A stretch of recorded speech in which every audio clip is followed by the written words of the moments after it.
still have with us in the studio, Japheth Odesonya, to take a look at this. Would you first off say that this is good for democracy, that at least new people will come into the Red Chamber?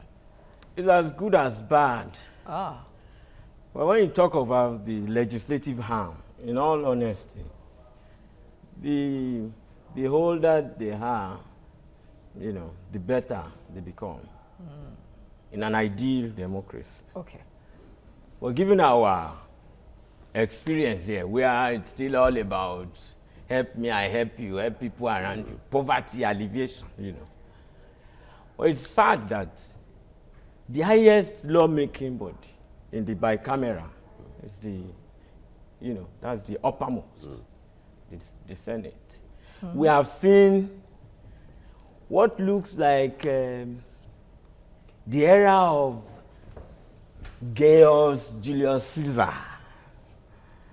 Literally now, disturbing the assassination of Caesar himself by Cassius, Brutus, Junius, and other 30 senators. Literally. Who has been stabbed?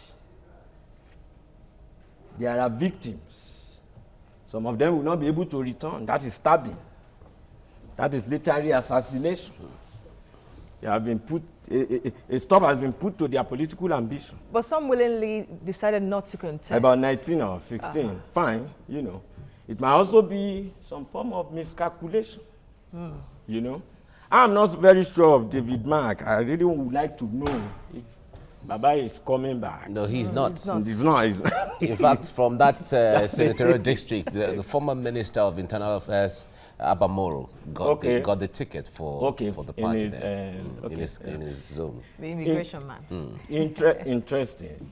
But be that as it may, I think the Senate or any representative organ must reflect the opinion, and to such legislator, the opinion of the constituents must become so weighty and of high consideration, beyond compromise, such that he must be reasonably industrious in representing the people.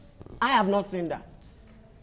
The best I have seen so far in the Senate happened about 2-3 days ago. Senator Ashafa moved motion against the abnormal charges on the ATM. I think that is pro-people. But he's not coming back. Yes. You see? That's another stabbing. He lost that. Well, I've said it. Okay. He has been stabbed like Julius Caesar. Another tested hand is coming in, the person of Oshinowo, 16 years of experience in the Lagos Assembly. He has become a veteran as well. Fine. Ashafa has been a model. He has tried as a senator. I think he might have to serve in other capacities. But the point is, we must have in mind that these men are there in our interest. To what extent have they represented our interests? That should be germane. All right. Taking a look, you mentioned Senator David Mark earlier. He is the longest serving senator right now in the 8th Senate. He's been there since 1999 until now. And when we look at what goes into training and making a senator, for instance, when you talk about retreats and all of the trainings they go for and so on, what role do these veteran senators play in the situation where you're talking about experience and maybe there's chaos and all? What role do they play differently? The role stems from the experience gathered over time. You know what Mark said when Senator Mamora could not return? He said they have lost a competent hand, and he expressed regret that why would Lagos not return? A competent senator like Mamora. So it goes without saying that the longer serving, the better you become. You have, an area view, like an octopus, you see it all. So, and it goes a long way to stabilize the, assembly. Okay. But there is nothing we can do. Here we must be familiar with our peculiarity. Here is a third world where politics is not entirely about service. But then, Japheth, let's still using Senator David Mark as a case in point. Would you really say that he has performed well, not even well, at least good enough since this 8th Assembly started? Because there was hardly a time that we've seen him come out to say anything on the floor of the House. At a point, I read online that he's the chairman committee on observation. Because he chose not to talk. He said PDP had been dislodged, and for about 1 year he didn't even make any contribution. And when he was attacked further, he made reference to construction of bridge. You see, it's not about that. To what extent, has your stay in the Senate contributed to the robustness of the debates that will reflect in the well-being of the citizenry? I think that is what matters. But here, you expect a senator to tar the roads.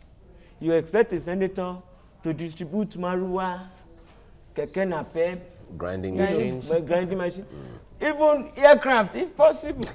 Because the understanding is that you are there just, swallowing big billions like the snakes. But they not swallowing big money? They are. Okay. They are. And that is why you see the desperation in wanting to go back. It's the only lucrative business in Nigeria at the moment is government. That is the plain truth. Apart from that, maybe religion and education. I have a church tomorrow. Don't be surprised. The kind of suit, just like mine. My status. It's actually a pastime to make.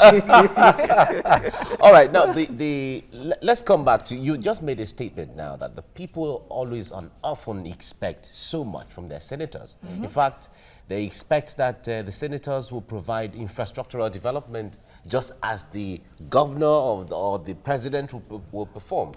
But it draws us to the issue of constituency project funds and all of that.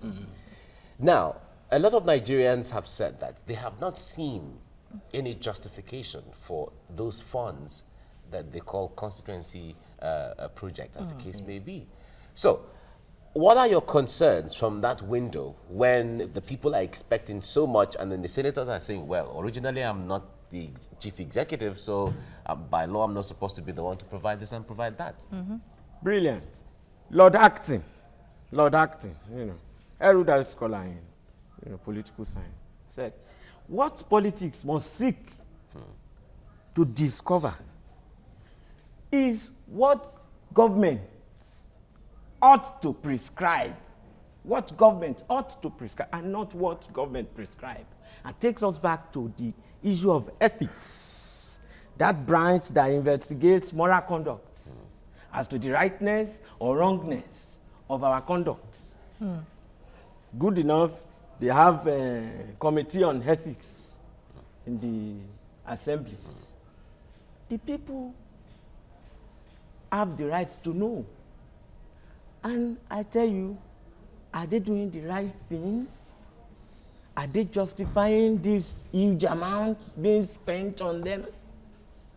Why are we not discussing what concerns an average Nigerian?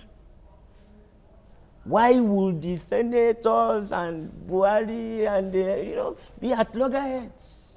Because they do not have a common ground. The common ground ordinarily ought to be the well-being of the citizen. So if they have failed to have a common ground, they have failed us. And we must bear in mind that to people lies the power. 1688, 1789. 1688 is English Revolution. 1789 is French Revolution.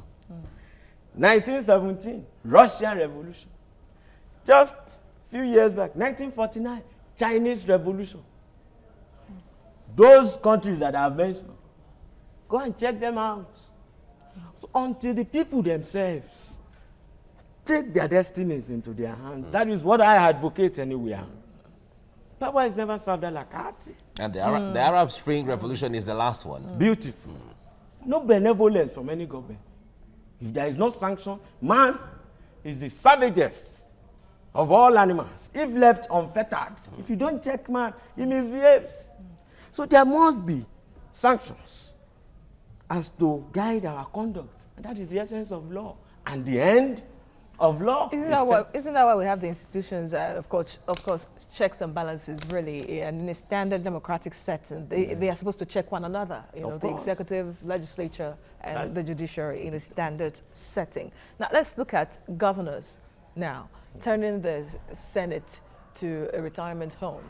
Some of these senators that won't be going to the House in 2019 lost out because their governors in their state had their seats. You have Atonda in Oyo, Teju Ojo in Ogun State, and a whole lot of them. A senator, by all standards, must be the best of mind, the best of man in conduct, in mental alertness. You don't need to be a governor. It is not about the material that you've been able to amass that makes you the best among us. No. It is your cerebrality, your ability to know, decipher, and be in touch with the people and represent the people, because the opinion of the people matters most above your own opinion. Absolutely. That is the essence of representative democracy. So these governors turn into retirement homes because the people allow it. If I choose not to vote any governor, what happens? But they, I keep repeating, transaction in freedom, in political freedom or slavery. You get it? Slavery, political slavery. So what we need most at the moment is political freedom, and they are not giving it to people. And they won't give people until people snatch it from them. There are better heads other than governor to say after 8 years, don't you like to rest? Is it considered in public service? People should learn to rest. They are passionate about service. It's not about passion. What I see is that it's about aggrandizement. It's about personalization of the treasury. But they say they are just offering themselves for service. Exactly. Other people it's sacrifice. Other people want to offer. Let them give space. All right. Let's talk about the unicameral and bicameral legislature, that system. Now, there are postulations that in a country that is very complex, like Nigeria, for instance, both in religious, in historical, in ethnic, and all of those regional, and all those factors come to make Nigeria a very complex society, where a bicameral legislature is prescribed for a complex country and for the population and the mass and and all of that. But a lot of people these days, because of some developments from some countries across the world, who have decided to cut down the cost of governance on one hand, and decided to fall back to unicameral legislation than instead of the bicameral. Yes. Would you recommend that when some people may say that in Nigeria? When we practiced that, we did well. That was when we had the parliamentary system of government. It's cost effective. It is even more representative. The legislators now, because Roman Republic and Roman Empire, Greco-Roman experience, even in your empire here, I made mention of the Calabash opening, and there were checks. The legislator will among themselves select and form the cabinet. That is representative enough and cost effective. So I don't need to spend humongous amounts on, senators, House of Reps, and even at the state level. No. Once you re-elect the legislators, they sit down, opposition takes a side, and there is proportional representation. It's not about winner takes all. Everybody must have a sense of belonging and responsibilities, duties assigned. And you see the workings of government. You see the parliament in South Africa. Parliamentary system. I wouldn't know. I think that's what operates in South Africa. But when you have presidential system, you want to, operate like America. Here is not America. And our history varies. But we are as complex as America. We are, but we have not been structured in a way to reflect the realities of American system. Are we even practicing through federalism, ordinary through federalism. Exactly. Are we even practicing it the way Americans are practicing theirs? The best of our times was when the regions had, autonomy over their resources. And we are saying, let's go back to this simple and basic solution. Nobody takes a heed. And it's disastrous. Look at the present system. A man that is committed to serious, fight against corruption cannot do much, because the corruption itself is not only about individual, it's about the structure. The structure allows for corruption, and he's not addressing structure. So how can you fight corruption? Corruption is now fighting back.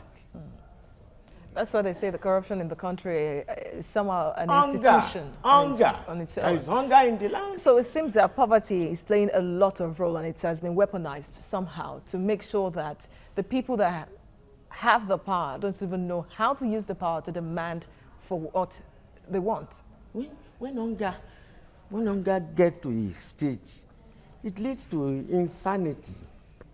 You lose your sanity, obviously, and practically.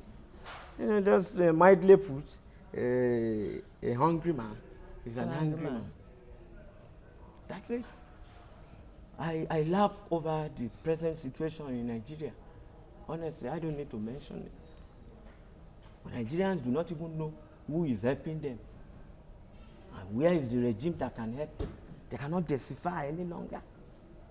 So it's serious. All right. It's sheepish. Back to our Senate discussions we started with. If you see in the United States, there are there are senators who have been in the Congress for 30 years, some 40 years, yes. 50 years. Yes. In fact, some from one generation to the other. It is their son takes over from the father, they continue like that and so on. When it comes to Nigeria, the approach and understanding of that is very different, where we often talk about the fact that this side has produced this senator, let's give it to the other side. Talk about zoning. Let's zone it so that everybody has a sense of belonging. Because we have not democratized opportunities. Opportunities are not accessible. Even look at the TVC. Your inalienable rights of franchise, you cannot even access it. Something that ought to be continuous process. So that tells you a lot about the fact that opportunities are not democratized here. So you cannot compare Nigeria with America. If a senator chooses to go for 20, how much is he earning? That is what you call to serve. That is an offer to serve. Here, it's a serious business. Serious looting. Honestly. So much so that they weaponize even the means. And people can kill to sustain their hold on power. And that's why we're having a headline right now that Buhari security chiefs meet, raise alarm over Don't let them raise alarm. They should go after the exactly. That's what because they are the only ones who can do that. So if you notice or you hear this, to give excuses every day. All right, we are tired of excuses. We have to leave it here now. Japheth Odesonya, publisher, The Factor. Thank you so much for coming on the program. Thank you for coming. Where's the cake? Yeah, exactly. You're supposed to bring the cake to us, not the other way around. You should be bringing the cake in, but fine. You didn't tell me. Happy birthday Happy to you, birthday. and we wish you well. Actually, yes.